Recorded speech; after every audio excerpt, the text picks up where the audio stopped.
Sairam students. So students, you have finished with your first semester exam. Now your second term is beginning, right? So in the second term, we are starting with the chapter 11, that is cell, structure and microorganisms. So today we'll start with the first session. So children, in this chapter, we are going to study about the structure of cell and what are the microorganisms. So let's start. First is, what is a cell?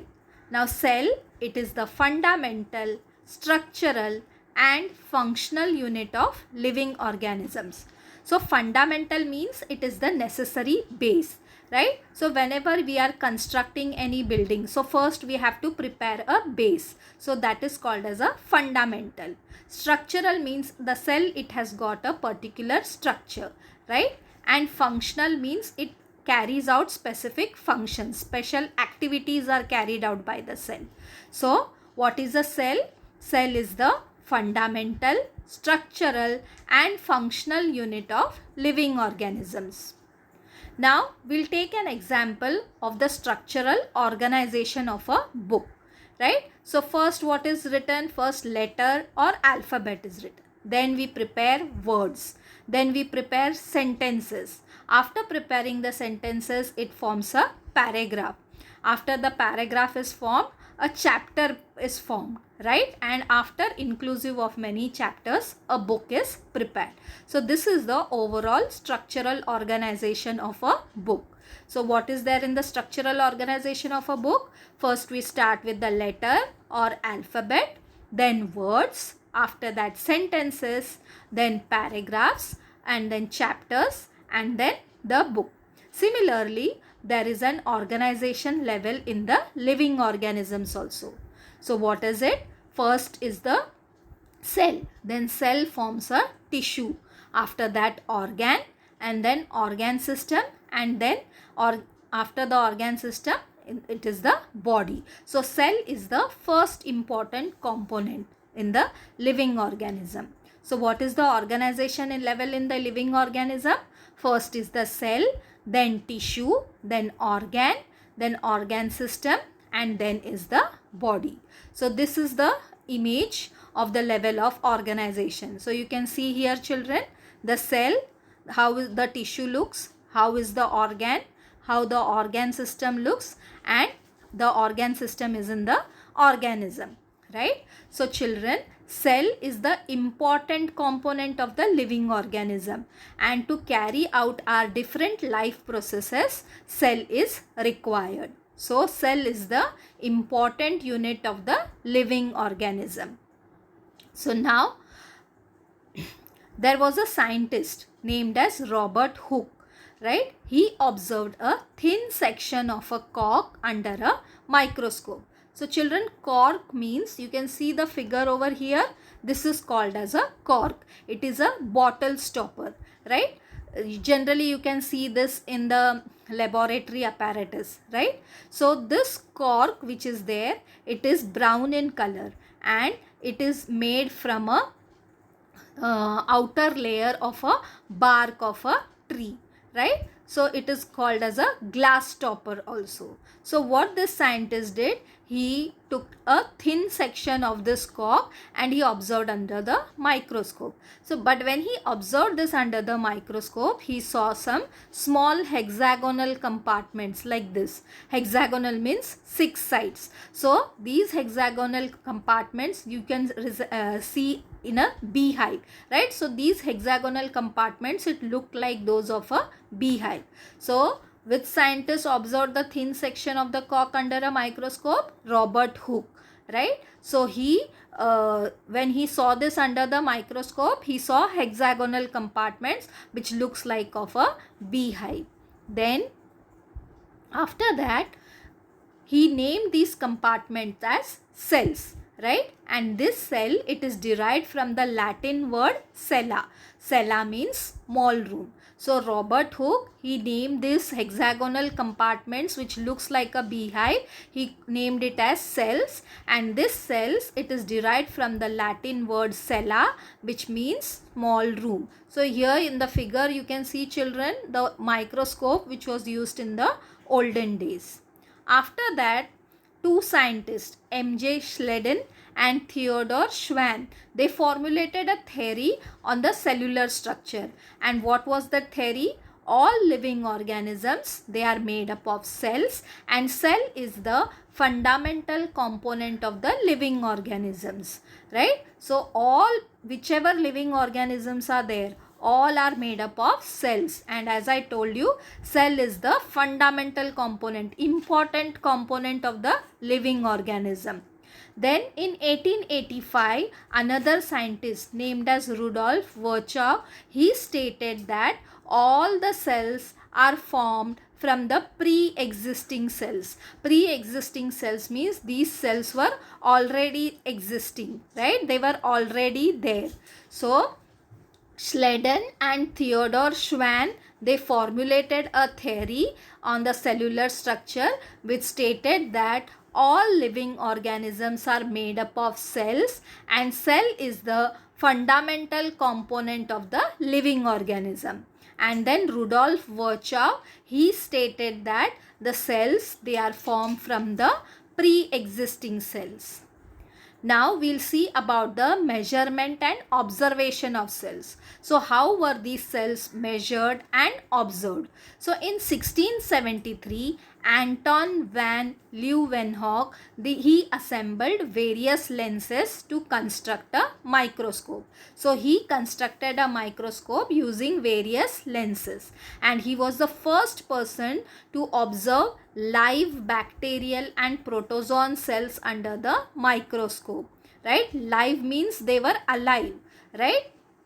So he saw these bacterial and protozoan cells under the microscope. Okay, then you can see here, children, the figure of the compound microscope. Now children, actually there are two types of microscope. One is a simple microscope and another is the compound microscope. Now simple microscope, it contains only one lens, and compound microscope, it contains two lenses. Now in simple microscope, you can consider the magnifying lens. It is called as a simple microscope.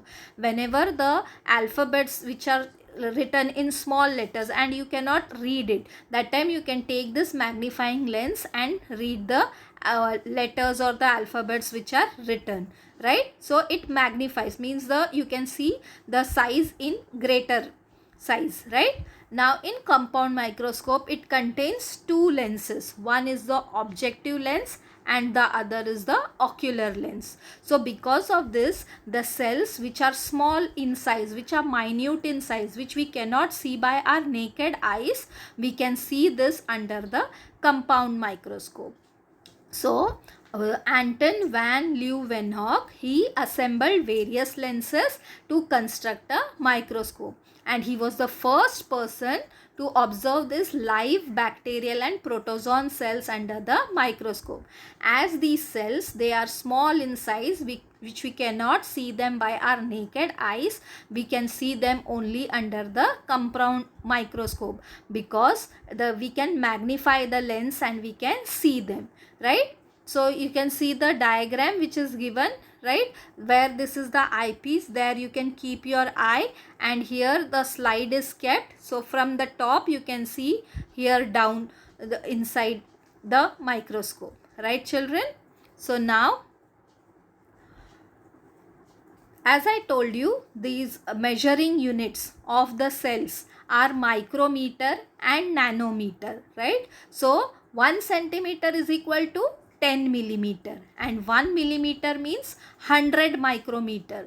1 micrometer or micron means 1000 nanometers, right? So nanometer and micrometer, these are the measuring units of the cells. So that's the reason we cannot see them by our naked eye, and we have to see them under a compound microscope. Now onion cells under a compound microscope.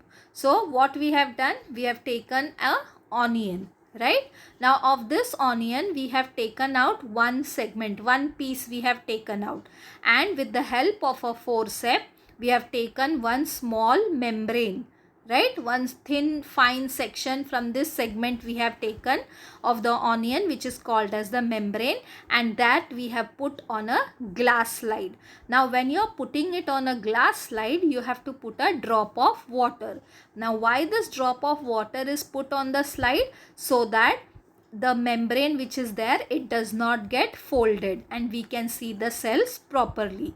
Now this glass slide, on this we have to put a few drops of iodine solution or erosin, and then we are going to observe it under the electron microscope after covering the glass slide, right? A covering slip has to be put on this glass slide. So when you observe under the electron microscope, you can see like this cells of the onion, right children?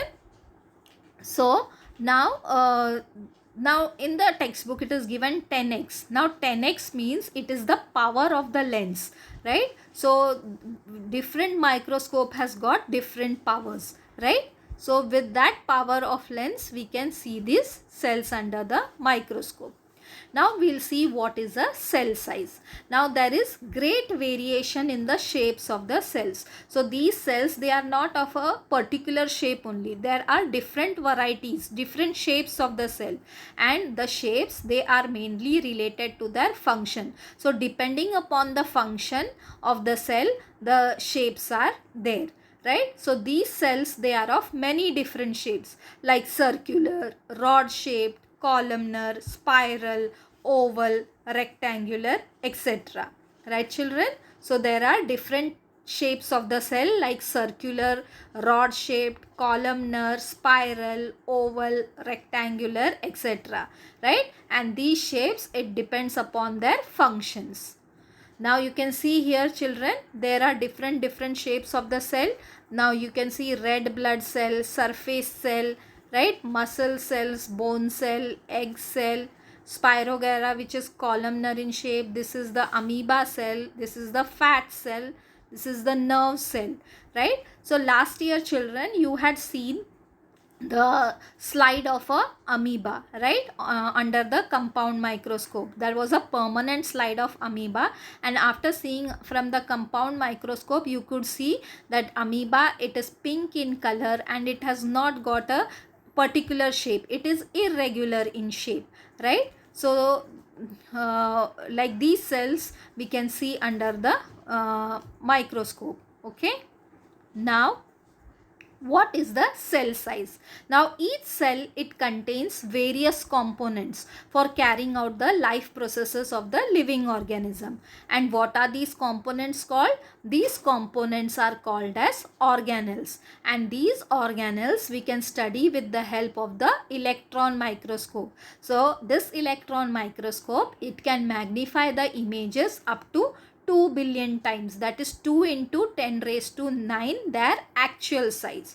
So what is the cell size? Now each cell, as I told you, it has various components for carrying out the life processes, right? So these components, they are called as organelles, and these organelles we can study with the help of the electron microscope.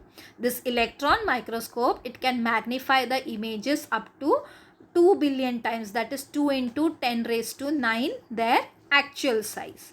So students, with this we finish our today's session.